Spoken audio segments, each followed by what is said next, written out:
Hi! இன்றைக்கி masala omelette குழம்பு எப்படி பண்ணுறதுன்னு பார்ப்போம். ஒரு கடாயில் எண்ணெய் விட்டு தனியா 1 ஸ்பூன், சோம்பு 1 ஸ்பூன், சீரகம் 1 ஸ்பூன், பட்டை 2 துண்டு, லவங்கம் இதெல்லாம் போட்டு வதக்கிட்டு, மிளகு 1 ஸ்பூன் எல்லாம் பொரிஞ்சதும் தேங்காய் துண்டுகளை சேர்த்து வெங்காயத்தையும் ரஃப்பாக சாப் பண்ணி அதையும் சேர்த்து நல்லா வதக்கி விடுங்க. கூடவே ரஃப்பாக சாப் பண்ண 3 தக்காளியை போட்டு கொத்தமல்லி தழையும் போட்டு நல்லா வதக்குங்க.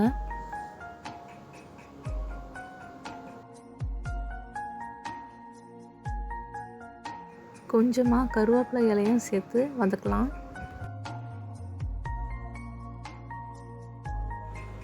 இப்போது இஞ்சி பூண்டு பேஸ்ட் 1 ஸ்பூன், குழம்பு மிளகாத்தூள் 1 ஸ்பூன், மஞ்சள்தூள் 1/2 ஸ்பூன் போட்டு வதக்கிட்டு ஆற வைங்க. ஆற வச்சதை அரைச்சி எடுத்து தனியாக வச்சுக்கோங்க. இப்போது வேற ஒரு கடாயில் எண்ணெய் ஊற்றிட்டு கடுகு உளுத்தம்பருப்பு போட்டு தாளிச்சிட்டு மசாலா ஐட்டமையும் போட்டு தாளிங்க. எல்லாம் பொரிஞ்சு வந்ததும் பொடியாக நறுக்கி வச்ச வெங்காயம் போட்டு தாளிச்சிட்டு 2 காஞ்ச மிளகாவையும் சேர்த்து அரைச்சி வச்ச விழுதை சேர்த்து நல்லா கிளறி விடுங்க. எண்ணெய் மிதந்து வந்ததும் இப்போது மிக்ஸி அரைச்ச ஜார்லேயே தண்ணி சேர்த்து அலசி ஊற்றிடுங்க.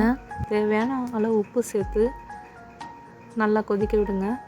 இப்போது ஒரு கிண்ணத்தில் ஒரு 4 முட்டை, உப்பு, மிளகுத்தூள் இது எல்லாத்தையும் நல்லா பீட் பண்ணிவிட்டு ஒரு தவா வச்சு கலந்ததை நல்லா ஊற்றி ஒரு ஆம்லெட் மாதிரி பெருசாக ஊற்றிக்கோங்க.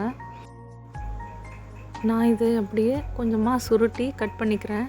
நீங்கள் இதை திருப்பி போட்டு குட்டி குட்டியாகவும் கட் பண்ணிக்கலாம், இல்லை உங்களுக்கு பிடிச்ச ஷேப்லேயும் சுருட்டி கட் பண்ணிக்கலாம்.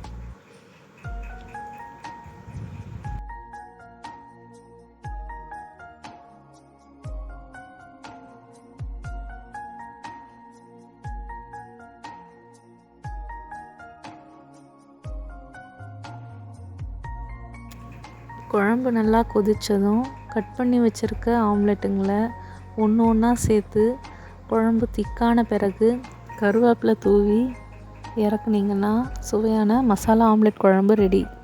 இதை நீங்கள் சாப்பாட்டுக்கும் வச்சு சாப்பிடலாம், டிஃபனுக்கும் நல்லாவே செட் ஆகும். ட்ரை பண்ணிட்டு எப்படி வந்துச்சுன்னு சொல்லுங்கள். தேங்க்ஸ் ஃபார் வாட்சிங்.